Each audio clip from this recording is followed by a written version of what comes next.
Hello, seekers of secrets! Are you ready to dive into the world of riddles and unexplored corners of the digital circus? Prepare for a journey that will make you rethink everything you knew. What if Jax can escape from the circus, but voluntarily stays because he likes it and pulls everyone else along? So, I watched the latest TIDC theory from Game Theory. I was interested in the points it made, but I think in the end it came to the wrong conclusion that Jax is an NPC. Gooseworks could just appreciate Kane as ruthlessly torturing people in the teaser episode to attract more attention.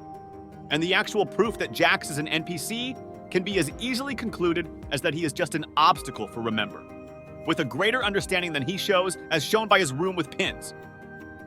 Chekhov's gun NPC still has a lot of possibilities for future episodes. So, as a compensation, I came to another conclusion based on the evidence of game theory and some of my own. Jax voluntarily decides to stay in the circus and does not let others catch him to find ways to escape. Jazz obviously knows more than he shows, with how he manages to have keys to everything without any explanations, which Regatta notes as abnormal.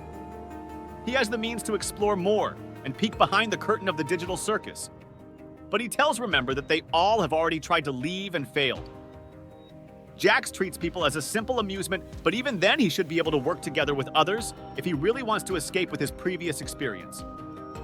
Remember, he took Gangle and Kingar with him to hide from Kalthmo. He is willing to help or work with people out of sheer necessity. If so, why has he never willingly worked with others over the absolute necessity of escape? It's simple. He could have already, but he doesn't want to. He prefers the digital circus to the hedonistic and superficial life he lived before. Gooseworks noted that he most deserves to be trapped.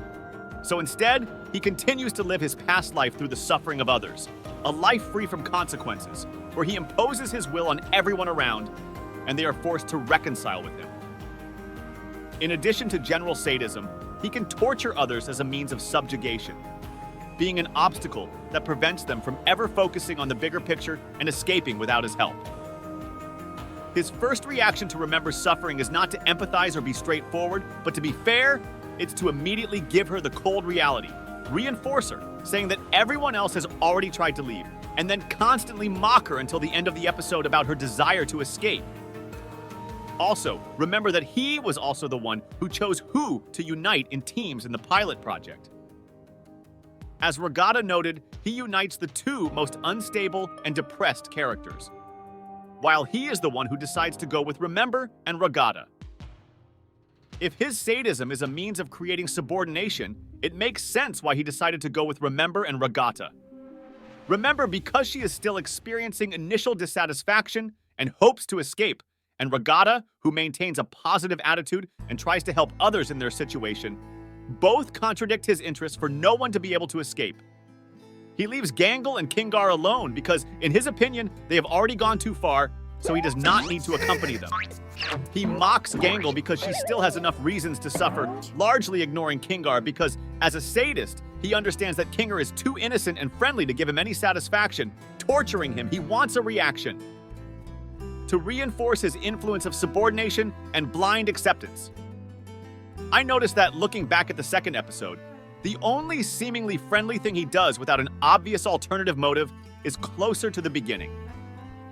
He playfully persuades Zubla to go on an adventure and mess around with the new artificial intelligence. It's strange that he can only torture Zubal, but the strange sincerity with which he invites her betrays his own behavior. He knows that Zubal hates him. He also mocked her in the pilot series, and she hates adventures. He sincerely tries to spin her interest in adventures. This small moment takes a grim turn under this new idea of deliberate deception. He wants her to give in to useless entertainment. If his goal is to prevent others from finding a way to escape, then Zubla's refusal of adventures is a direct violation of his plans. When he has no control or influence over them, they can do whatever they want. And finally, to reinforce the obviousness of gamatory, that Jax is worse than Kane and is the true tormentor in the circus, now that the fact that he's an AI is not conclusive proof. His active conspiracy against the rest confirms the idea that he is the true villain, as he is better suited to the role of AM, the main antagonist of I have no mouth and I must scream. He was the main source of inspiration for TIDC, more than Kane ever could. as he treats people like toys and forces them to stay with him, trying to suppress their own suffering. If Jax really can escape but chooses to stay, it may indicate that he finds satisfaction in the circus, possibly due to the control he has over other characters or due to the pleasure he gets from their suffering. This could also explain why he works so hard to prevent others from escaping. Your assumption that Jax could be the true villain and tormentor in the circus also presents an interesting perspective. If this is the case, it could explain his cruel and sadistic behavior, as well as his desire to subjugate and control others. Your theory also raises important questions about the nature of AI and its ability to make independent choices and decisions. If Jax is indeed an AI that can make such a choice, it could raise additional questions about what other possibilities and abilities AI might have. I don't think Gummig is a human. I think he was always supposed to be an NPC. Although I really do think that the idea that Kane loses sight of who is an NPC and who is a human, and as a result, essentially, unintentionally gaslighting someone, making them believe that they are an NPC, is an interesting idea. I think that if Gummig turned out to be a human, it would take away from the impression that he is always aware that he is an NPC. Although, to play devil's advocate again, I could see it still being interesting if it turned out that he was a human all along, and then realized that he was essentially poisoned, thinking that he was an NPC. And it turned out that he had lost most of his memory since he was a human. And so it was easier for him to be gaslighted. Again, even if the gaslighting was unintentional. But I still, prefer him to be a self-aware NPC, as I think the impact of that scene works much better if he is a real NPC, rather than just a human who has lost most of his memories.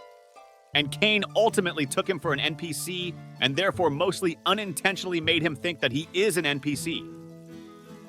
Although I think that idea could still be interesting. Honestly, I wouldn't mind if something like that was done with another character, like a completely new character who ended up in such a situation, maybe even in a what-if type story. Why don't digital circus participants want to be in the digital circus? I experienced the initial shock of being there, but overall the amazing digital circus doesn't seem like a bad place to visit. You don't need to eat, but you can still feel the sensation of food. You can explore random scenarios that are usually harmless.